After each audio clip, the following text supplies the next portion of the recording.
All right, let's talk about consistent hashing. It's one of those brilliant ideas that quietly powers the internet as we know it.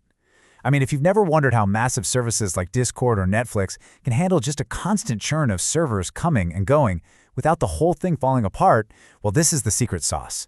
So let's dive in. So picture this. It's the scenario that keeps engineers up at night. Your app is blowing up, traffic is going through the roof, so you do the logical thing. You add a new server to handle the load. Or maybe a server just dies. But instead of fixing the problem, the whole system just grinds to a halt. Everything's timing out, your users are seeing error pages, it's a total meltdown. How could adding or removing just one little server cause such a system-wide disaster? Well, the cause of this chaos is actually something that seems super logical at first. It's an approach that works perfectly, right up until the moment it catastrophically doesn't. And this is what we call the rehashing problem. So, the standard way to do this is pretty straightforward. You take some data, let's say a user ID, you run it through a hash function to get a number. Then, you use the modulo operator, which is really just the remainder of a division, with the total number of servers you have, which we'll call n. And voila, that tells you which server the data belongs to. Seems totally fair and balanced, right? And you know what? As long as your number of servers stays exactly the same, it works like a charm. Here, with 4 servers, our keys are spread out pretty nicely across all of them. If we need to find key 1, we just run the math, hash modulo 4, and we know to go straight to server 1. It's simple, it's fast, it's efficient. But what happens when the real world gets messy? Let's introduce a little bit of chaos into our perfect system. Server 3 goes down. Could be anything. Hardware failure, network issue, doesn't matter. The key thing is that our total number of servers, n, just changed. It went from 4 down to 3. And that one tiny change to our formula is about to cause a world of hurt. And look at that. Just look at the carnage. Our formula is now hash key %3. Because that one number changed, the destination for almost every single key has been remapped. This is the catastrophe. A request comes in for key 1, it now goes to the wrong server, and that's a cache miss. Now multiply that by millions of requests per second. You get what's called a thundering herd problem, where all these failed requests slam your database at once, and the entire service just collapses under the load. So that's the bottom line. With this standard modulo approach, any change in your number of servers, up or down, forces a near total reshuffling of your data. This makes scaling your service out an incredibly painful, disruptive, and dangerous process.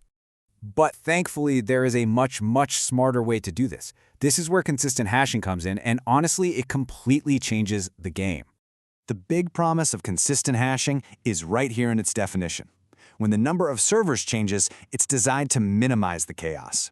So instead of remapping pretty much everything, it makes sure that on average, only a very small fraction of the keys actually have to move. It contains the damage, and that allows the system to scale gracefully. Okay, so to get how this works, you gotta shift your thinking a bit. Forget about a simple line of servers. Instead, I want you to imagine a circle, a hash ring. Think of taking the entire range of numbers that your hash function can possibly spit out and wrapping it around the edge of a circle.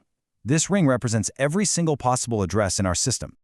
All right, so we've got this abstract ring. How does that actually help us figure out where to put our data and how to find it again? Well, the process is actually surprisingly simple. It really just comes down to these 3 steps. First, we put our servers on the ring. Then, we put our data keys on the ring.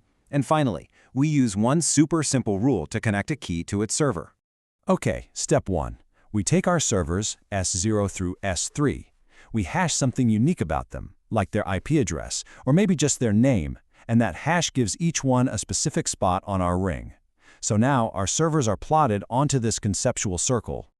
Next, we do the exact same thing for our data keys. We hash each key, and that gives it its own position on the ring. And now for the magic rule. It's this simple. To find out which server owns a key, you start at the key's position on the ring and just travel clockwise until you hit the very first server you see. That's it.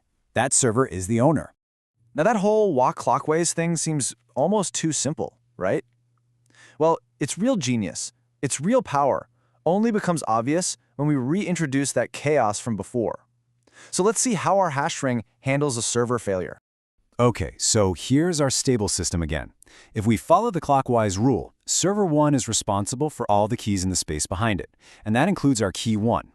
The other keys are all sitting happily on their own designated servers. Now, let's yank server 1 offline and watch what happens.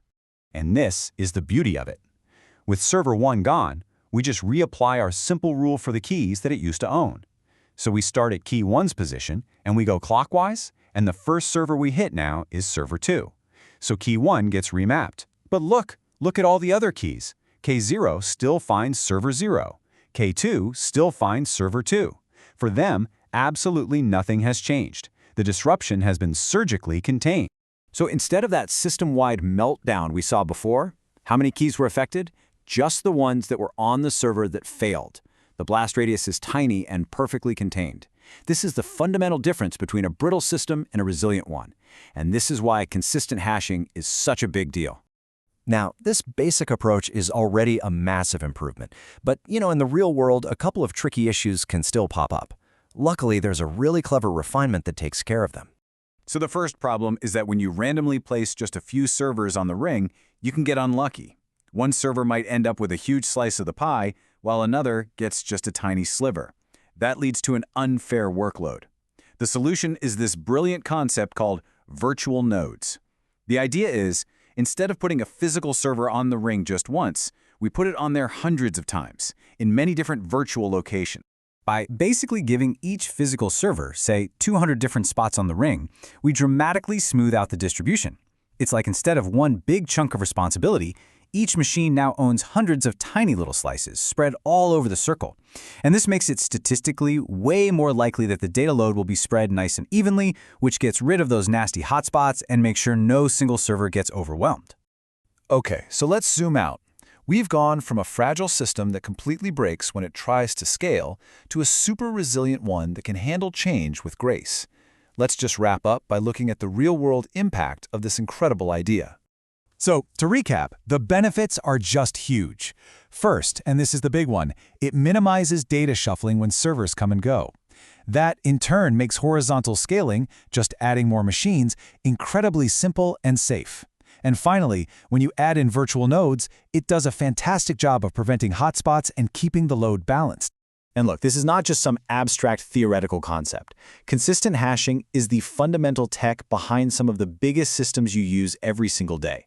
It's what allows Amazon's DynamoDB and Apache Cassandra to handle absolutely massive amounts of data. It's how Discord scales to support millions of people talking at once. It is, without a doubt, a true cornerstone of modern distributed systems.